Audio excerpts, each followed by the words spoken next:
Λοιπόν, έχω άλλη μια ερώτηση εδώ πέρα από το Σάβα Μπετίνη, ο οποίος μου γράφει: Μελετάω τα tips από το DVD.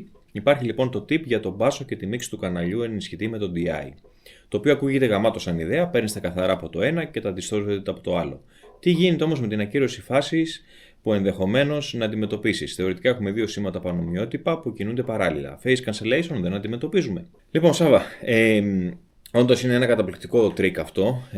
Χρησιμοποιείς το καθαρό σήμα του DI του μπάσου για τις χαμηλές συχνότητες, εντελώς καθαρό, και το σήμα του ενισχυτή για να πάρεις το χαρακτήρα και τα ωραία τα πρίμα που σου δίνει ο ενισχυτής, που είναι λίγο πιο κραντσαριστά. Αυτό που κάνουμε είναι ότι στο ένα κανάλι που είναι οι χαμηλές, δηλαδή το καθαρό σήμα του DI, του βάζουμε ένα high cut γύρω στα 100 Hz. Οπότε ξεκινάει η καμπύλη κάπως έτσι, ας πούμε, από τα 100 Hz και πάνω. Από την άλλη, το σήμα του ενισχυτή του κάνουμε ένα low cut πολύ πιο ψηλά, στα 500 Hz. Αυτό δεν σημαίνει ότι δεν υπάρχουν συχνότητες από τα 100 Hz μέχρι τα 500.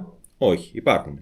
Απλώς σίγουρα είναι σαν να τις έχουμε χαμηλώσει σε ένταση. Γιατί αυτά έτσι όπως συναντιούνται στο crossover έχουν χαμηλώσει ανάμεσα από 100 μέχρι 500 Hz. Γιατί η αλήθεια είναι ότι στον μπάσο έτσι κι αλλιώς οι συχνότητες που θέλουν να χαμηλώσουν είναι εκεί πέρα γύρω στα 250 Hz. Με αυτόν τον τρόπο καταφέρνουμε να χαμηλώσουμε αυτή την περιοχή. Phase cancellation δεν έχουμε, για τον απλούστατο λόγο ότι εκεί που παίζει το ένα κανάλι, το άλλο κανάλι δεν παίζει. Δεν πρόκειται, ας πούμε, να γίνει κάποια κύρωση φάσης π.χ. στα 50 Hz, γιατί το ένα κανάλι παίζει εκεί πέρα, το άλλο κανάλι δεν παίζει εκεί πέρα. Εντάξει. Μην ανησυχείς καθόλου για την ακύρωση, και από αυτό μπορείς να πάρεις ωραίες ιδέες για το τι μπορείς να κάνεις και για τον ήχο της κιθάρας. Δηλαδή, π.χ. ένα ωραίο trick είναι να πάρεις έναν ήχο κιθάρας, έναν DI, και να το στείλεις σε 3 ενισχυτές. Και να πεις: κοίταξε να δεις, θα πάρω π.χ.